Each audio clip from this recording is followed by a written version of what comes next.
Kādi ir šie ieguvumi pa mājām un varbūt tās arī galvenās atziņas, kas vajadzētu pamainīt uz priekšu pie šī jaunā plānošanas perioda.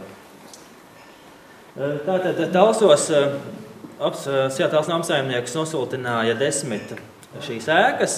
Vienu ēku nosultināja biedrība. Ieguvums ir tāds, ka ir sakārtota vide iedzīvotājiem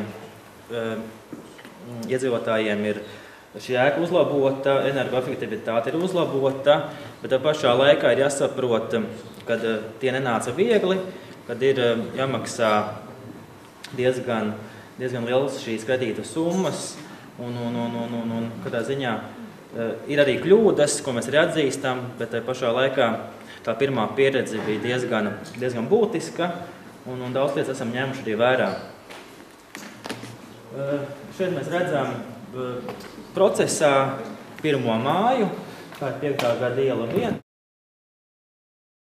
Protams, diezgan sarežģīta pēc tehniskā viedokļa, daudz šie mezgli, šie izbūvējumi un tās pārējās lietas, bet, kādā ziņā ēka ir nosiltināta, un pozitīvi ir tas, ka vidēji esam sasnieguši šos ietaupījumus.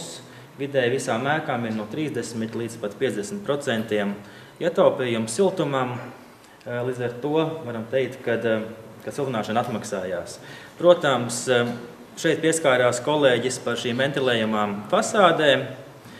Arī viena ēka ir ventilējamā fasāde, Dundaks iela 2. Tur bija mazliet mazāk šis ieguvums, bet katrā ziņā ir atbilstoši visām šīm prasībām, bet jāskatās uz priekšu, ja var strādāt ziemā un tiek piemērots šis biezāks siltināšanas materiāls, tad varbūt tās arī var atgriezties pie tādu risinājumu, kad ir ventilējamās fasādes. Principā sadarbojāmies līdz šim ar vienu banku, šī bija SEB banka. Vidēji atmaksas termiņš kredīti ir 10 gadiem. Projekta vidējās izmaksas ir no 160 000 līdz 313 000. Protams, kā jau var iepriekš tik minēts, tad cik daudz grib izdarīt konkrētai mājai un attiecīgi, cik gatavi esam iedzīvotāji gatavi ieguldīt.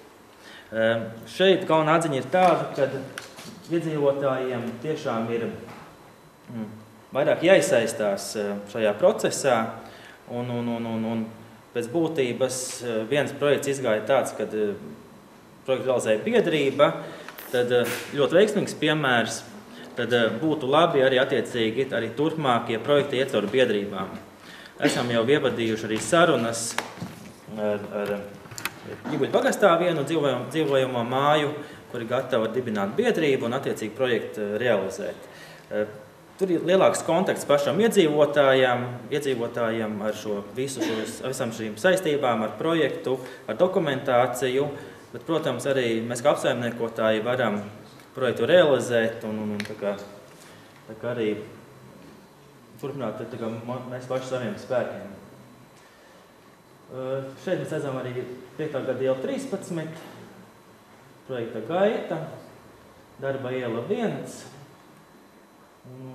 Šeit mēs varam redzēt arī situāciju, ko es arī iepriekš teicu, kad vidēji par apkuri, tad renovētāji mājai ir zem eiro, sanāk maksāt te pašā laikā ēka, kas nav siltināta, un principā tas dārgākais variants ir ap 4 eiro, bet ir jāskatās, ēka nav siltināta, ir novietota vējainā pusē, attiecīgi, tad arī tāds izmaksas var arī sasniegt.